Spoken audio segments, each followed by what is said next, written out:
Hey, hey, party people in the place to be. It's Blag the Ripper, and I'm back with Songs and Lyrics, the podcast that takes a look at wonderful songs with wonderful people. And speaking of wonderful people, I've got some with me. The members of Sergeant Splendor. You might know them more. Well, why don't you guys introduce yourselves? Well, I'll be happy to introduce Kate. This is Kate Vargas to my right of Sergeant Splendor. And this is Eric McFadden, also of Sergeant Splendor, and many, many other things. Yes. Now, I've known Eric McFadden for decades and decades now. We met during the punk rock era. We did. We're going to go into all of that stuff. But first, we're going to play a little song by Joan Baez. This is called Diamonds and Rust on Songs and Lyrics. Well, I'll be damned. Here comes your ghost again. But that's not unusual. It's just that the moon is full and you happen to call. And here I sit and on the telephone, hearing a voice I'd known a couple of light years ago, heading straight for a fall.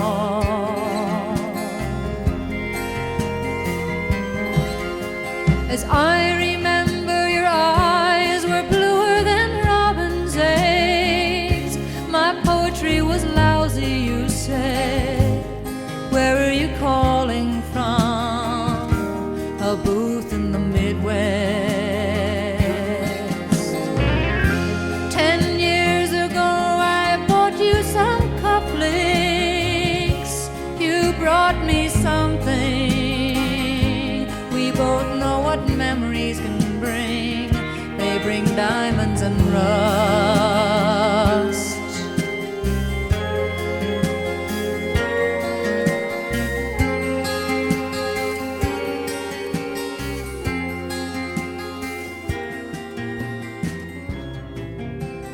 Hey, that was Joan Baez with Diamonds and Rust. And I got to ask you, what is it, Kate, that turns you on about this particular song? Why did you bring this one to me? Okay, so it's actually not a song I was very familiar with before. But Eric and I just started rehearsing for this show that we're doing, a circus show called The Soiled Dove, and Joan Baez is also doing it. And now, that surprises me. I mean, she's very old, and she generally only does, she does a lot of benefit stuff, and she does a lot of political causes or things like that. Yeah. And yet she's involved with this circus thing. I mean, that must be exciting to get to play with her and meet her and all that. Yeah, not just involved. I mean, she's in it. She's in the damn thing, the whole show. She has a part. Yeah. That's fascinating to me. It's great. And Me too. Isn't it great when people are 80 and they're still rolling and trying to do stuff? And I mean, I hope I have some energy, man. Half the time I get up in the morning, I go, I can't even do anything today. Yeah, even the getting up part can be hard. The morning part. We actually don't do that part at all. Yeah, we prefer to avoid that part. You and me both. Yeah, I think we're a trio of insomniacs here for sure. I couldn't sleep at all last night. Just thinking of you. Baby, things weren't right.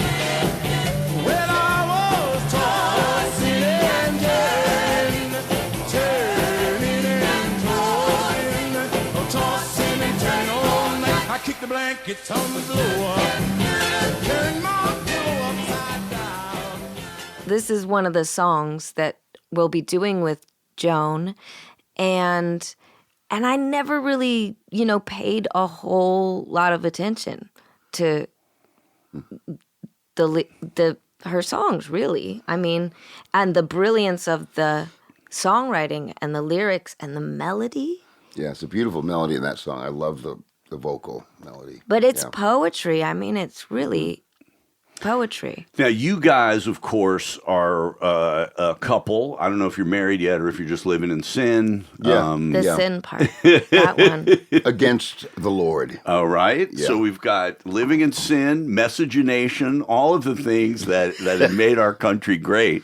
But it didn't escape my attention. I don't know if it escaped yours, that this is a song where she is sort of pretty clearly talking about Dylan and pretty clearly talking about the relationship that they had, and you can still feel the bitterness there. I mean, is that part of what drew you guys to this one? I actually didn't. I surprisingly didn't make the connection that it's like two songwriters and the relationship and the bitterness. Yeah.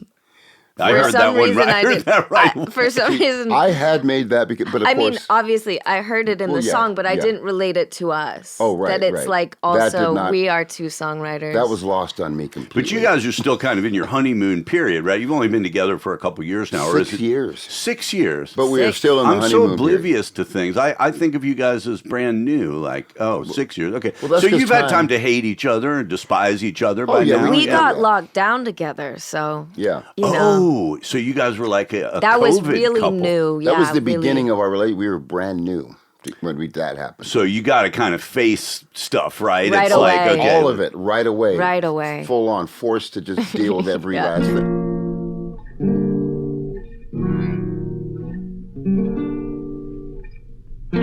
Clang, bang, clang, went the big iron door. They put me in a cell with a concrete floor. 9 other men in that cell with me, moaning their fate with destiny. Clang, bang, clang, clang, bang, clang, clang. Early in the morning at the crack of dawn, they wake us to the tune. We moved in together way too quickly for one reason. Right. We were both touring on the road, doing our own Separately. thing. So we're like, we could save money on rent. I'll move in with Kate, and then we'll still see each other once, 1 week a month. So it'll be like we're not really living together. Right. But then You're getting occasional milk, but you haven't bought the cow, as it were. Yeah, as it were. Yeah. In a manner of speaking, Yeah. But so that happened, and immediately after lockdown. The cow was just thrusted upon us. Yeah. The cow was the cow fell from the sky and landed on us. Yeah. Wow. Okay. So you guys are very much a COVID couple. Yeah. But it works out, and Yes. you guys actually don't wind up hating each other. You it gets better and better while you're there. Well, that's kind of a happy idea. But it was pain. I mean, we got better by working through all the agonizing and difficult, painful stuff that people do in relationships, but just at warp speed. And like we were, so it was kind of like we lived many years in that short time because normally we would not have been hanging out with each other that much. Right. So, but suddenly it's every single In day, all a the tight time. space. I mean, Yeah. New York Where apartment. we living? Oh, in New York. The beginning of it, was at our The showers in the New York kitchen sink apartment. kind of deal. Yeah, exactly. Yeah. But we had the good fortune of moving into a little COVID bubble pod with a few friends in Malibu, which then was great because they had space, and a pool, and it was like, then that was really good for us. We might have lost our minds. See, Eric, you're different than me. People like you. And I say That this. is, you're right. That is a distinct difference. Because every time I talk to you, you're always hanging out with or staying with someone who is opening their whole home to you. I mean, people hear I'm coming and they run screaming for the hills. You know what I mean? Yet somehow, even in the middle of COVID, it's like, why don't you just come out to Malibu with your new chick that we don't even know, and you can just join us. I mean, how does that happen? Well, good fortune. I guess, Blag, I'm just a better person than you, I think is what it is. Well, that goes without saying. As well as a better musician. But that's not close. your fault. I'm not saying that as a criticism or to belittle you. I'm just saying it's just a hand you were dealt. Right. Yeah. I can't help being a horrible human being. Yeah. No, it's fine. I can give you a tip, though. If you want to make friends and influence people, I know you do, don't lead with I'm in the dwarves. Don't Right. leave that part out. I know, although, like I learned that early, right? But then it got to the point where it was like, oh, no one's heard of us anyway, like, because a lot of generations have gone by. So it's like, yeah, I could say I'm in the door. You don't even know what it is. You know? Yeah. But so you guys get thrust into the COVID bubble. Now, okay, before we go too deep into that, let's go back into Joan Baez's song, because I'm kind of curious now. I want to read some of the lyrics here. Yeah, please. Because there's a few that, I mean, tell me if this feels to you like Joan is a bit embittered here. Here comes your ghost again, but that's not unusual. It's just that the moon is full. I like that. You know what I mean? The imagery there is very nice. It's like, it's nice imagery. You went away, you're a ghost, but every once in a while you appear, and when there's something supernatural happening, right? And then she says, my poetry was lousy, you said.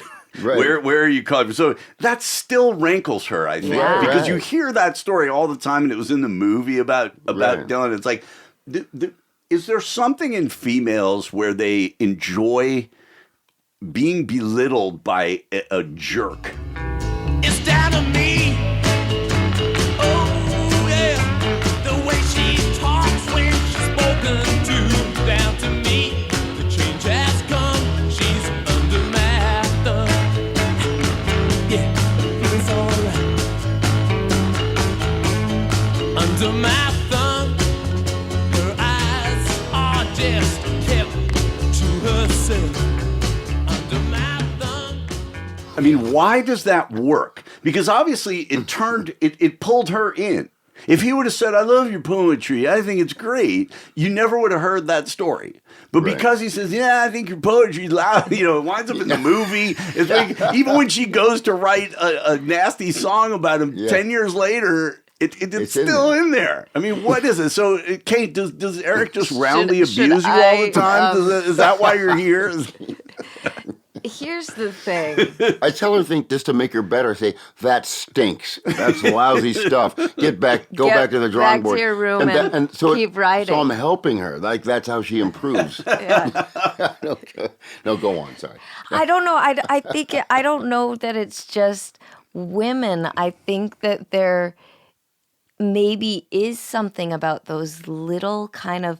It's like people who claim that they're being honest with you, and so you're like, I don't know. There's like, you mean like that thing where it's like, hey, you're fat and ugly. It's like, that's mean. It's like, I'm just being honest. Right, no, not that kind. Not that kind. Not that kind. But I think you've hit on something very important, Kate, because I think people do. We live in a polite society, and we treat each other politely when we're good, and so I think we yearn to have somebody tell us something real. Totally. I mean, just to tell us something that we can believe in. Like Joan probably kind of knew her poetry was kind of lousy, and when someone said it, it kind of went, "Wow, all right." I think and so. it probably improved as a result. Well, that's by the time this song It certainly has. came, I think, Yeah. I mean, that's the other thing that gets me, right? Because I happen to be, in case you haven't noticed, an extremely blunt person, right? Yeah. I mean, beyond a fault. It's the thing that's destroyed most of my relationships or friendships where things fell apart, and all of my record deals and different things. But the thing, it always came to like, okay, I'm going to be blunt now. But my feeling was always that I was just being honest, and that if they too would be honest, we could work our way through it. I think I was naive because I thought like, oh, okay, I'll just be blunt, and they'll admire that I'm telling the truth as I see it, and then they'll tell me the truth as they see it. Never worked out that way. I'd say something blunt. People would be like, have a nice life, asshole. And that was the end of it. You know what I mean? Yeah. But yet sometimes these things break through. He tells her the poetry sucks. She's still talking about it, right? I mean, when Eric came into your musical world, did you feel like I need to do anything different, or I'm going to change, or we're going to make something together? Like the things are going, like I need a change here. How did it affect what you were doing? What I was doing was really kind of moving along, and that was more not always solo. I had a band, but, acoustic sound, very songwriting focused, and we call it junkyard folk, and that's the sound. And I never played electric, professionally or anything. I've done this many times and it's not very hard to sneak around your guard dog sleeping in the yard. I wonder what you'll say when you open your eyes. By the time that I get through with you, you might be traumatized. You didn't lock your windows when the sun went down. So I broke in and moved your furniture around.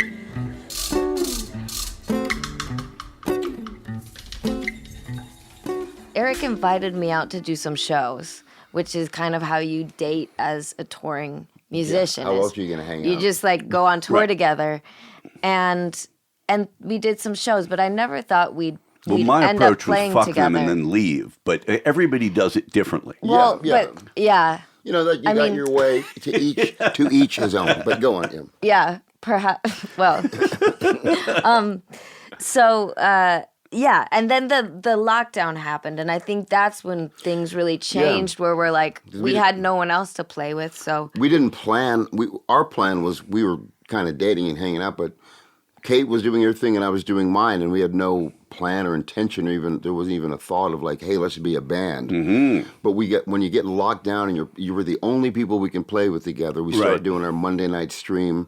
Suddenly we're just well, we're getting pretty, we got pretty tight with that, and we of course ended up writing songs. What else that's invariably is going to happen. We're songwriters and we're stuck together, so we did write songs. And eventually thought maybe we should record these songs. And that's kind of how it happened. We didn't even think of it at that point that we'd be a band. We just thought, let's record these songs, And the style you evolved, did you feel like it was different than the styles that you had both had prior to that? yeah, definitely. Most deaf. I think for both of us, but it wasn't thought out. It was very natural that this is the way that we write together, and everything really is very much we write it together for this project. And so how does that work? I mean, does it start with a musical base and then you both trade lyrics off? Does it start with somebody who's written a line or two? How does writing together I like work that with question because I think about that a lot, because I have my memory. I can recall so many specifics about writing the songs, when it was conceived, where we wrote the song, who wrote what line, what started it, whose riff started the song. All that is clear, and it's always different. So that's the thing. A lot of times I just hear Kate playing a riff on the guitar. I'm like, oh, yeah. And she doesn't even think, she's just messing around, And I'm like, that's really cool. What's that? And then, or it could be anything. It could be, one of us with a lyric, but Kate's a real riff meister besides being a great lyricist, I love a good riff. She loves a good riff. Yeah. So you come up with the riffs, and for you guys, is it sort of riff first, lyric second, structure third, or how does it? I would say it depends, but definitely structure always third. Yeah. Interesting. Okay. Often the riff, a lot of times it is the music or musical idea first. So it tends to be. Or it might be some, a chorus, lyrical kind of thing. Yeah. Mm-hmm. Like Kate had this last song that we put out, Money in It. She had this riff floating around for a while that I loved it. It reminded me of a Hendrix Band of Gypsies riff, That's what I always thought. Well, wait. I think our listeners are going to want to hear this. This is There Money in It by Sergeant Splendor. I only sing for a mega ka-ching. I only sing for a mega ka-ching. I only sing for the riches it brings. I only sing for a mega ka-ching. Whoa. I invite you to stand for the national anthem. Give me a part, you're tired and sick. Give me a time, but make it quick.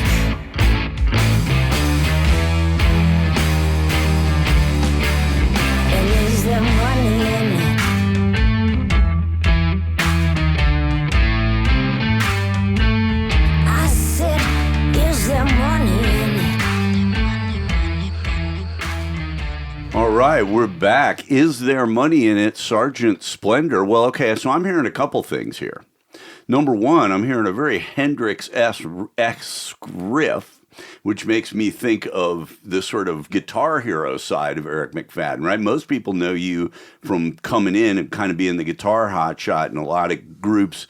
Fishbone, Parliament Funkadelic with George Clinton.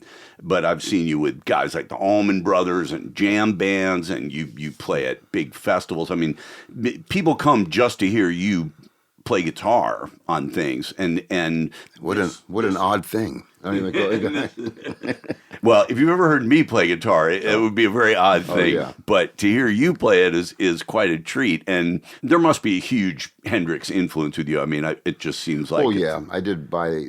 The first album I bought by Hendrix was the last one he recorded, Band of Gypsies, the live one at the Fillmore, right? Mm-hmm. When I was like 11, I think. And why that one? Because it was used for 75 cents at Natural Sound Discount Tapes and Records in Albuquerque, New Mexico. And it was just that you were floored from the moment you heard his guitar playing, basically? I was not sure that it was a human playing it. It sounded more alien to me, especially when you hear the stuff on like Machine Gun. And I'm like, what is happening to me? Something happened to me. And I was never the same after that. Yeah, I think the first one I had Machine Gun on it. It was a record called Electric something. It had come out, Electric Lightning or something. Hold on. Now, see, I knew the name, but you messed my brain up. Oh, sorry. No, yes, okay. That was my Hendrix band. And then, of course, you go back to that first record, and that's sort of where all the gems are. My dad bought me the first one, Are You Experienced? Yeah. Right. And, I mean, was that just the guy that made you want to play lead guitar, One of them, but I was also a Beatles fanatic. So I was a Beatles guy that discovered Hendrix right after. And so, like, that riff sounds very Band of Gypsies, but, and I know you might think, oh, yeah, that's very Eric. However, that's a Kate Vargas riff, right? Interesting. Did you come up with that on an electric? Because you usually play acoustic. Well, with this band, I play electric, so... I can't remember. But you wrote that riff on acoustic. I did write it on acoustic, and I actually was like trying to pitch it to people, and no one was biting. And I was like, I think this is cool, but no one really wanted it. And then, now, when you say pitch to people, that's interesting to me. So, just trying to get existing bands to perform your jam, or trying to actually sell it to a publisher? Give some context, like of the. So is it like publisher stuff? Just other songwriters. So we have like this kind of group of songwriters where we met in Sturgeon Bay, Wisconsin. The Steelbridge Song Fest. And we would get together at 40 songwriters, and we'd just write songs. And so it was actually there for the love of it, not for money, really. And it was there that I was trying to like pitch it to people. And to say, hey, you're into this riff, you want to write a song? Do you want to write a song around it? I'm not surprised that songwriters didn't know that, because songwriters are much more like chords and vocal melodies. They're usually not good riff writers. Maybe that's riffs what it was. Come from rock guys. That's what it was. So then I showed Eric, and Eric was into it. Eat that riff alive. But I will say that we got really stuck on it, because we couldn't quite figure out. We had, is there money in it? But we couldn't figure out like what the melody was supposed to be other than that. And so we put it aside for a while. And then we were in New Orleans, and we were playing with Norwood Fisher and Terrence Higgins, right? Yeah. And just at sound check, I started playing it to check my guitar. And then Norwood started, he was like, what's that? I said, it's this those riff guys would eat that that alive. I can't figure out what to do with. And so he started playing, and Terrence, and then I was like, oh, I know what this is. Or we both were. Once they started playing the band, we first heard it with a band playing it like that. With Norwood bass? Right. You know, and such a great band. In fact, I'm sure by now we've already played Fishbone on this episode of Songs and Lyrics. Good. But if we haven't, we're playing it right now. Yeah.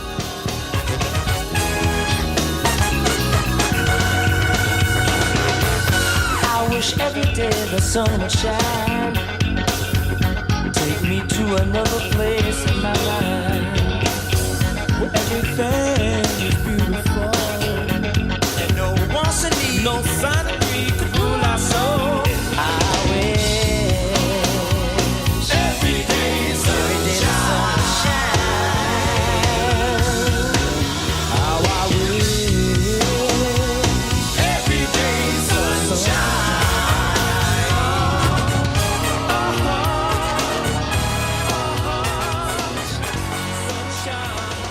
right, now we're back. Norwood is on that track. That is Norwood That's on, Norwood. on On that playing track. bass, yeah. Yeah. So that's kind of how the song ended up getting finished, was that sound check in New Orleans with Norwood. That's like, yep, we're doing. And we knew we were going to have Norwood play bass on it. After that, there was no other way around that, you know. So I've got a little window into how you guys are doing it that way. Let's get back into Joan. Hey, Joan. Because I'm still picking this apart. I mean, Let's do it. here's the part that gets me from a relationship angle. 10 years ago, I bought you some cufflinks. You brought me something. Yeah. Right. So she's still kind of saying, I did something specific and thought about you. You just got me some random shit that didn't matter. Yeah. We both know what memories can bring. They bring diamonds and rust. Now that's fascinating to me. I mean, obviously that's the fulcrum of the song is that phrase. What does diamonds and rust suggest to you? Because I'll tell you what it suggests to me later, but you tell me. So I will say initially, I hope she doesn't listen to this. Initially, I thought it was a kind of a cheesy thing to say. And sometimes that will happen with songs because I can be really judgmental about these things. And then I'll come around and be like, wow, that's actually brilliant. I just wasn't getting it, off the bat. And Sure, like my song "Let's Fuck." Right. A lot of people thought it was really stupid. yeah. But then when you really get Really, into there was it, so much depth to it. when you And pick I- it apart, and I haven't gotten to that point with that song yet, but I trust that I Eventually, will. maybe. what are you trying to say when you say "let's fuck"? I mean, you say "yo, God"? Wait, see, I shouldn't have brought this back to me. So what is sorry. diamonds and rust Okay, saying? so then as I was thinking about it more, I was thinking about, obviously, like when we look back on things, memories, and we look at the past, and the things that really pop out are the diamonds, those moments that are sort of glistening in our memory, and then the rusty bits that kind of are like, ooh, that didn't look so good or feel so good. But then I realized that, well, diamonds, right, that whole idea about coal to diamonds, diamonds, coal to diamonds, and then something that's rusted was once usually like metal, like a shiny metal. And so they're both things that kind of change. And so I wonder if there's this idea about looking back on things, they can change. Like those things that felt really good, that in the moment where you're like, this is amazing. Look, we're two songwriters running around Greenwich Village and it's so fun. But then looking back, she's like, yeah, but you did tell me my poetry was lousy. And you often belittled me and sort of made me feel like your underling. Yeah. And I remember that I looked for those cufflinks for like weeks. Right. And then you brought me, I can't even remember because it was so insignificant. Yes. It didn't even say "you know me." I mean, this is why I like this song, and I had never even heard it before. I guess it's a big hit by her. I should have been familiar with it, but I like this because I can feel the reality of her pain is in here. Yeah. A lot It of is. times with Joan Baez, the problem I've had with her is that, for a start, her voice is so pure and perfect that it sounds like somebody from a choir. Yeah. And so so that can kind of lack sincerity when someone has that much of an instrument and just seems to have this very kind of guileless. There's nothing bluesy about Joan Baez. I mean, it's very guileless. Yeah. I learned to sing in elementary school. I believe in singing, and I'm singing now. She has that quality. Yeah. And so when I hear this song and I hear these lyrics and I hear the bitterness, I'm like, good for you, right? Joan. You have a right to feel this way, Yes. and I'm glad that you are doing this. Yes. And I'm glad you're sticking the knife in a little bit with this guy. That deserves it. Totally. I mean, there are some lines in here that I'm like, Oh yeah, Mr. Big Stuff. Who do you think you are, Mr. Big never gonna get my love. Now because you wear all those fancy clothes, oh yeah, and have a big fine car, oh yes. I feel the same. It's, I love a voice with like, some. Well, Kate's got grit in in her voice, right? I like hearing the life that's been lived in the voice and all. Not that, but if it's so pure, that's usually not what I go for. But this song is so beautiful to me. Some of the lyrics could be in a totally different genre of song, right? Like that. That's a great way to open a song. I'll be damned. There goes your ghost again. Yeah. Right. Yeah. Yeah. It's you give her points for really good lyrics here. Especially like opening lines are hard. Yeah, but that's I'll be damned. Well, I'll be damned. There I'll goes be your damned. ghost again. Yeah. And I mean, honestly, when I hear the song, I agree with what you guys were saying. You can, in this, I feel her. I feel that's part of the beauty of the song is I do love the melody and the, but just there's something about it that you feel it, man. You really feel her in this. I like this one. You were talking about Kate's voice. Kate's voice to me is a combination of three interesting things thrown together. So one is kind of traditional jazz kind of phrasing. Mm-hmm. Am I on target there? Yeah. Is that sort of? Yeah, I studied jazz, yeah. Yeah, you don't seem like a folky singer per se in the way that Joan Baez is, very straight and on the one. You seem to have a more kind of jazz vocalist vibe. And I hear elements of that kind of R&B jazz of like an Amy Winehouse type of a character. And then there's a quality that I really like, which is an almost kind of chipmunky, very high kind of bubblegum little girl quality to it, which I think juxtaposes great with kind of the grit and the jazziness. The grit of the soul singer, the jazzy phrasing of the jazz singer, but then this kind of bubblegum top to it that's very almost childlike, Yeah. Well, is that am I totally off base on No, I mean, you know, hear those elements? You would know better than me. I think it's hard with your own voice to kind of pick out, the bits of it. I think that's kind of on point, though. Those three is that however you would describe it, I think that's pretty close to those three components that fall kind of in those. You know what I mean? Because you have that's why her voice is so distinct and cool. Is that it does? Well, I like voices that don't sound like everyone else's voice. For one, I think it's a real big thing to sound like everybody else. Right? People love that. Right? Oh yeah, you sound. I don't. But to me, I like distinct. I like good, of course, but I also want it to be distinct or unique. And Kate's got a quality she's got these different components of her voice, so it's not a one thing voice, but it's very distinctly Kate, and I think it's cool. Yeah. And what were the groups that you were rolling before? I mean, you got into a little bit of it, so it was but was that a group or just you solo, basically? It was me solo. That's what I did before I met Eric. It was me. You had a band sometimes. Yeah, I had a band sometimes, but it was my name, and yeah.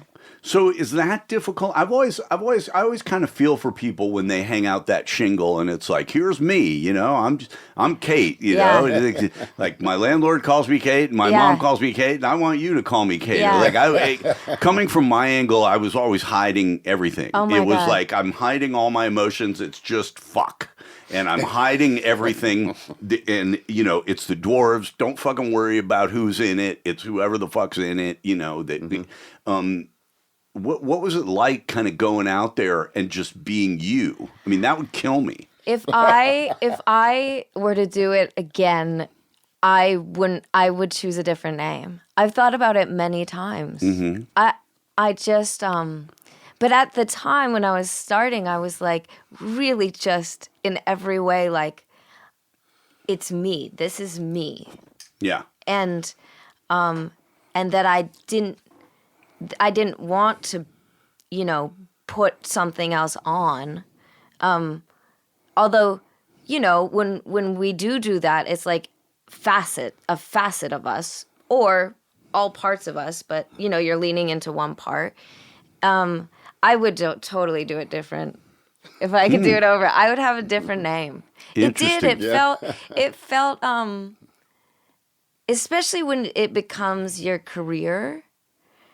I would have liked some separation. Mm-hmm. Now that I think about it, because the kind of people that bothered me, even when they were very talented, were like guys like Bruce Springsteen.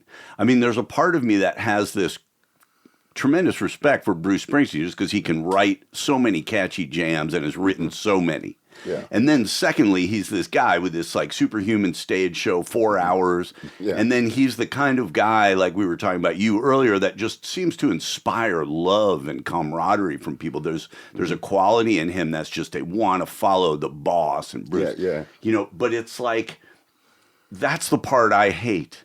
Like I don't like white hat rock and roll.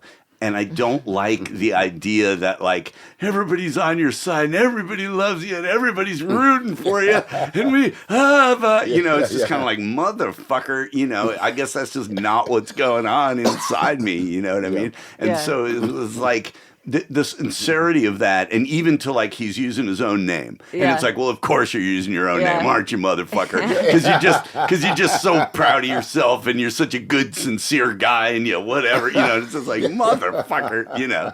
But I get that because... But both of you guys use your own names. Eric too. No, I do, and sometimes it's annoying to me that I have to do that, but it's kind of, I'm sort of stuck there now. But what I really liked about doing this with Kate and being Sergeant Splendor is we can be Sergeant Splendor now. And it's not, I mean, it is us, but we don't say, hey, everybody, come to the Kate Vargas and Eric McFadden show. Right, yeah. We could say, come to the Sergeant Splendor show. Yeah. And that's so much more fun, actually. And it is. And honestly, you know, I hear you, because like when I was growing up with music and bands, I didn't want everything to be safe, clean, polished, easy to digest, unoffensive.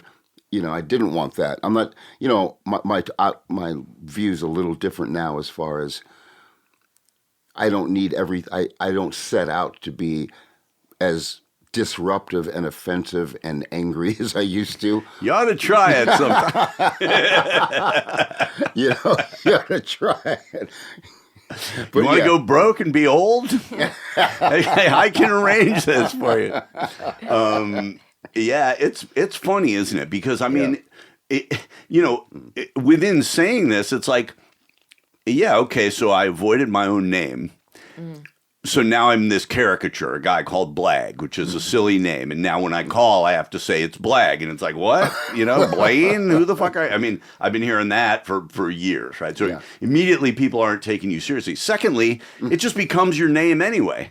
Right, so now it's like, instead of me just being Paul, which is fine and easy and nobody's complaining about it, I'm Blag. Yeah. It's still this guy. Yes. I could call you Paul. Right. Yeah. You know, and it's like... I could call you Paul is a great line. Write that down. That's good. That's a good song. I could call you Paul. Yeah, Paul Simon. I could call you Al. A man walks down the street. He says, why am I soft in the middle now? Why am I soft in the middle? The rest of my life is so hard. I need a photo opportunity. I want a shot at redemption. Don't want to end up a cartoon in a cartoon graveyard. Bone digger, dogs in the moonlight. Far away, my well-lit door. Just a beer melon. Get these mutts away from me, you know. I don't find this stuff amusing anymore. If you'll be my bodyguard, I can be your long-lost pal. I can call you Betty. Betty, when you call me, you can call me out. A man walks down the street, he says, why am I short of attention? Got a short little span of attention, and oh, my nights are so long. Where's my wife and family? What if I die here? Who'll be my role model now that my role model is gone?